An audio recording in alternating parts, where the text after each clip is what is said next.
Minnesota might be known for its casseroles and snowstorms, but it's about to be known for a whole lot more. After a legislative vote on Monday, Minnesota is set to become the first state in the Midwest and just the 12th state in the country to legalize same-sex marriage. Thousands of gay marriage supporters thronging the Capitol erupted into deafening cheers after the Senate's 37-30 vote on Monday afternoon. The House passed it last week on a 75-59 vote.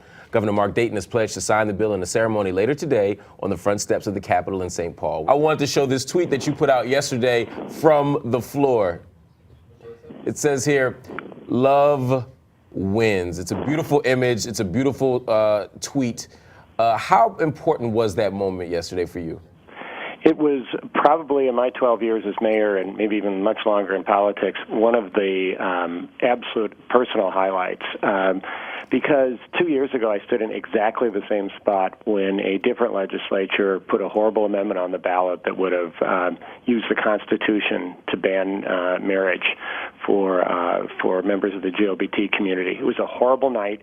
We resolved to win, and we did. And as I was leaving the Capitol, these two women and a young boy came running up to me, and they said that 2 years ago we'd met, and the son was very, very upset. He was 6 at the time, and I said, someday it's just going to feel sweeter when we win, and we are going to win. And he said, I feel a lot better today with his two moms. And I thought that was so powerful. And there's one story like that after the other after the other. This is an incredibly tolerant state. Minnesota, and especially Minneapolis-St. Paul, have been beacons for people around the world, where we welcome immigrants from multiple places. We have always been a place of tolerance. The radical right overshot and awoke a sleeping majority in this state that said that we believe in tolerance. And so at the beginning of August, I want you all to come down to Minneapolis City Hall. I'm conducting ceremonies. They're going to be all over this city and state, and it is a great day.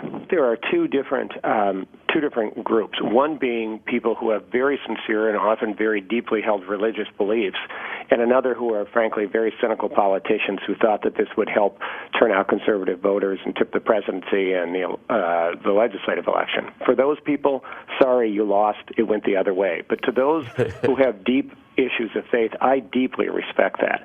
There was a fantastic speech by one of our state legislators from northern Minnesota, who is a minister himself. And he said, so many people against this have come to me on the grounds of religion. He said, and I obviously deeply respect that.